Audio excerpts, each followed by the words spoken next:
And the ballots and the votes continue to be tabulated in Kent County as well right now. Yes, and we hear that we have someone joining us who can speak a lot more to that on the ground in the process. 13 on your side's Elena Holland just talked with the Kent County Clerk and joins us from downtown Grand Rapids.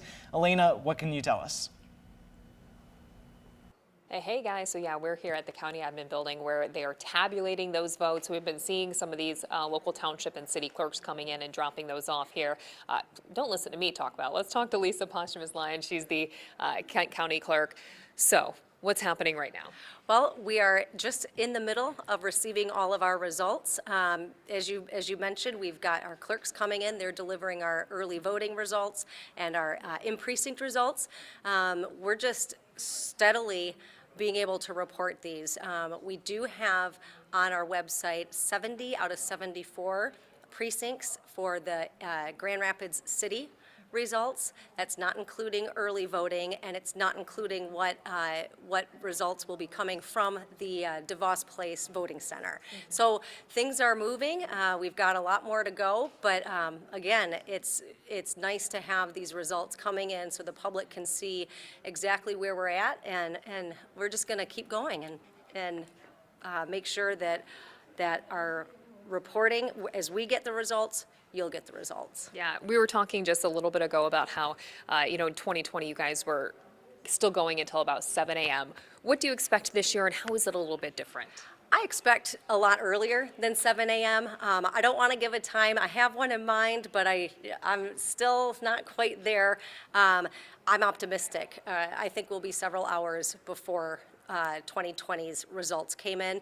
A lot of that has to do simply with the ability to have been able to pre-process our absentee ballots this year. That has been an extreme help, especially in the city of Grand Rapids, where we had 30-some thousand absentee voters. So that has been a big help. A lot of it has to do also, admittedly, our absentee voting numbers are down from where they were in 2020. We issued roughly 151,000 absentee ballots, and in 2020, again with the pandemic, we were at 227,000. So it's less ballots we're having to process, more time to be able to process, and that means earlier results for the public.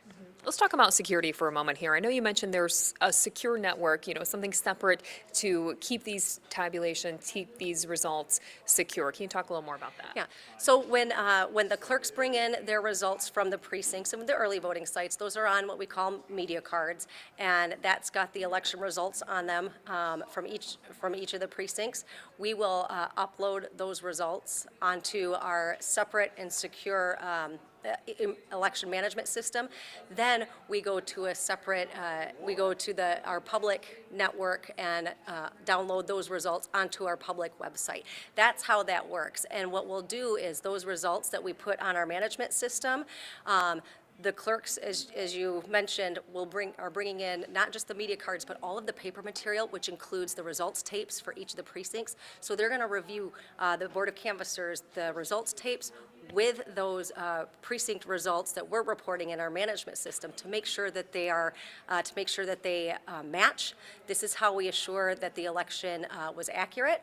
And then at the end of the day, also, I mentioned these paper materials. We also have the paper ballots, which we'll use for any recounts that may be requested. We keep those for 2 years. Up to almost 2 years after the election. So at some point, once the election is certified and the results are official, those become public information, so people can actually see the paper ballots too. I remember being there in 2020 upstairs here when you guys were doing that. So you've got a long night ahead of you still.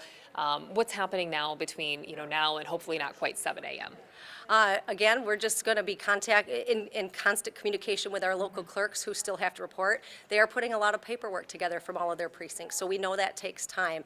But yeah, between now and then, we're just going to continue monitoring what's going on in our townships and cities that still have to report, and we're going to get those results uploaded and then reported out to the public. Perfect. Well, I'll let you get back to work. I know you've got a long night ahead of you. Thank you so much for joining us today.